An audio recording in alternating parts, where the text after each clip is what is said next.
प्रिय व्यूअर्स, यह Sanskriti IAS YouTube channel का PT think and solve programme है। इस प्रोग्राम के अंतर्गत प्रत्येक दिन यूपीएससी और स्टेट पीसीएस से संबंधित 5 प्रश्न व्याख्या सहित उत्तर के साथ दिए जाएंगे। हमें आशा है कि यह प्रोग्राम आपकी तैयारी में मददगार साबित। तो चलिए शुरू करते हैं आज के अपने प्रश्नों को। पहला प्रश्न देखिए अपनी स्क्रीन पर। बेबी फ्रेंडली हॉस्पिटल इनिशिएटिव के संदर्भ में कौन सा कथन करेक्ट है?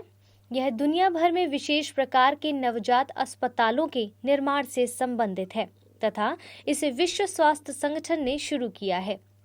केवल एक, केवल दो, एक और दो, ना तो एक ना ही दो। सही उत्तर क्या होगा?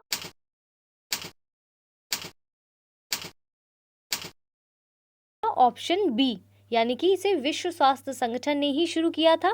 डिटेल में थोड़ा और समझने की कोशिश करते हैं। चलिए व्याख्या को देखते हैं। बेबी फ्रेंडली हॉस्पिटल इनिशिएटिव कार्यक्रम विश्व भर में नवजात शिशुओं को सुरक्षित स्तनपान सुनिश्चित कराने के लिए प्रारंभ किया गया था। इसमें अस्पतालों में ऐसी सुविधाओं के विकास का प्रावधान है जिनमें प्रसूता अपने नवजात शिशु को सुरक्षित रूप से स्तनपान कराने में सक्षम हो। इस कार्यक्रम में विशेष नवजात अस्पतालों के निर्माण जैसी कोई योजना शामिल नहीं है, अतः कथन एक सही नहीं है। BFHI कार्यक्रम विश्व स्वास्थ्य संगठन और यूनिसेफ ने वर्ष 1992 में प्रारंभ किया था, अतः कथन 2 भी सही है। भारत में इसे वर्ष 1993 में अपनाया गया था, लेकिन वर्ष 1998 तक यह शिथिल हो गया। हाल ही में भारत में एक बार पुनः इसे लागू करने का निर्णय लिया गया है। भारत में यह कार्यक्रम केवल निजी अस्पतालों में ही लागू किया जाएगा। ज्ञात है कि सरकारी अस्पतालों में नवजात शिशुओं के स्तनपान को बढ़ावा देने के लिए भारत में मां अभियान चलाया जा रहा है और इसीलिए ऑप्शन 20 का करेक्ट आंसर था। चलिए दूसरे प्रश्न को जल्दी से देखिए। सिगरेट एवं अन्य तंबाकू उत्पादक अधिनियम 2003 के संदर्भ में निम्नलिखित कथनों पर विचार कीजिए और बताइए उपरोक्त कथनों में से कौन सा कथन सही होगा। इसमें सिगरेट एवं अन्य तंबाकू उत्पादों के विज्ञापन पर प्रतिबंध का प्रावधान है तथा इसमें शिक्षण संस्थानों के निकट इन उत्पादों की बिक्री पर प्रतिबंध का प्रावधान है। सही उत्तर क्या है, जल्दी से बताइए।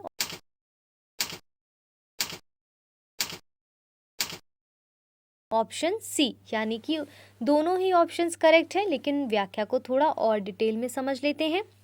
सिगरेट एवं अन्य तंबाकू उत्पाद अधिनियम 2003 में सिगरेट और अन्य तंबाकू उत्पादों के विज्ञापन पर प्रतिबंध और इनके उत्पादन, विपणन, आपूर्ति आदि के विनियमन का प्रावधान है, इसीलिए कथन एक करेक्ट था।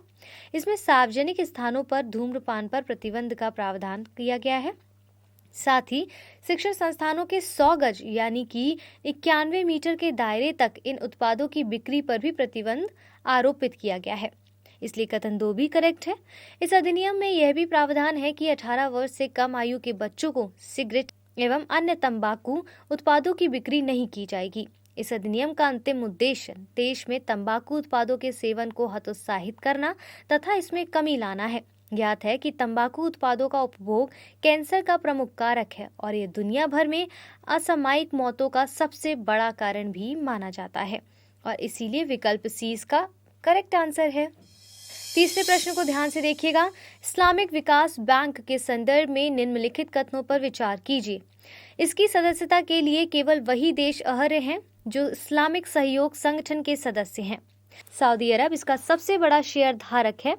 इसने अफगानिस्तान की मदद के लिए एक कोष के गठन की भी घोषणा की है। उपरोक्त कथनों में से कौन सा कथन आपको करेक्ट लग रहा है, बताइए। केवल एक, केवल दो और तीन, केवल तीन, एक, दो और तीन।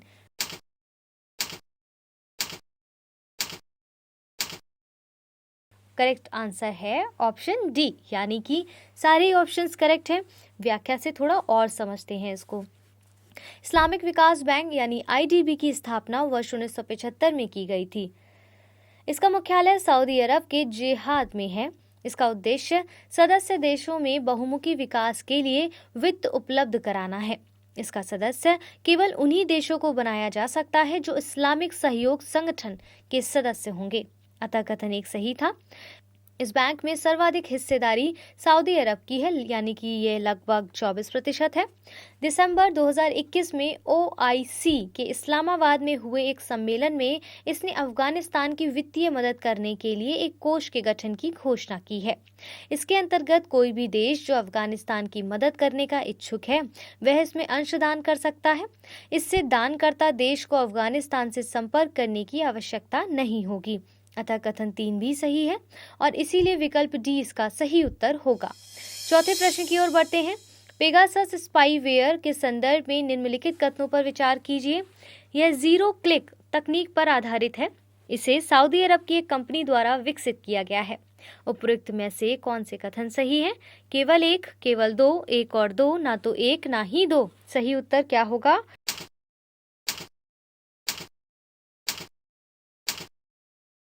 Option A. पेगासस स्पाईवेयर एक जासूसी सॉफ्टवेयर है। यह मोबाइल और कंप्यूटर जैसे संचार उपकरणों को दुष्प्रभावित करता है। इसमें संग्रहित आंकड़ों की चोरी करके उन्हें अपने सेंट्रल सर्वर तक पहुंचाता है। यह जीरो क्लिक तकनीक पर कार्य करता है। इस तकनीक द्वारा उपकरणों को बिना किसी मानवीय हस्तक्षेप के नियंत्रित किया जा सकता है। यह सॉफ्टवेयर स्विच ऑफ मोबाइल को स्विच ऑन भी कर सकता है। इस प्रक्रिया में लक्षित उपकरण पर कोई संदेश भेजने की आवश्यकता नहीं होती है, जिससे उपकरण के उपयोगकर्ता को हमले की जानकारी नहीं मिलती है। अतः कथन 1 सही है। इसमें सॉफ्टवेयर को इजराइल की एक कंपनी NSO द्वारा विकसित किया गया है, इसलिए कथन 2 सही नहीं था। कंपनी के नियमों के तहत यह सॉफ्टवेयर केवल सरकारों को ही बेचा जा सकता है, इसीलिए विकल्प ए इसका सही उत्तर होगा। अंतिम प्रश्न को देखिए। मरुस्थलीकरण से निपटने के लिए संयुक्त राष्ट्र अभिसमय के संदर्भ में कौन सा कथन करेक्ट होगा? इसके प्रावधान सदस्य देशों के लिए बाध्यकारी होते हैं। इसने वर्ष 2018 से 2030 के लिए एक रणनीतिक फ्रेमवर्क जारी किया है। केवल एक, केवल दो, एक और दो दोनों, ना तो एक ना ही दो।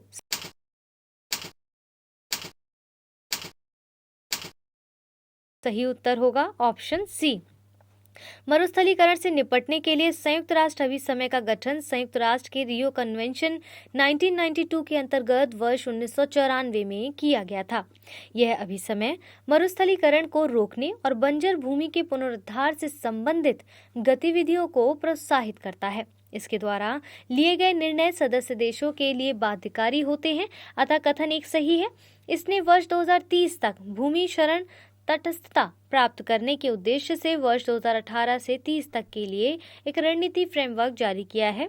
इसके तहत बंजर भूमि का सुधार करके उस पर निर्भर जनसंख्या की आजीविका सुरक्षित करना होगा। कथन 2 सही था। यह मरुस्थलीकरण से निपटने में स्थानीय समुदायों की भागीदारी पर भी बल देता है।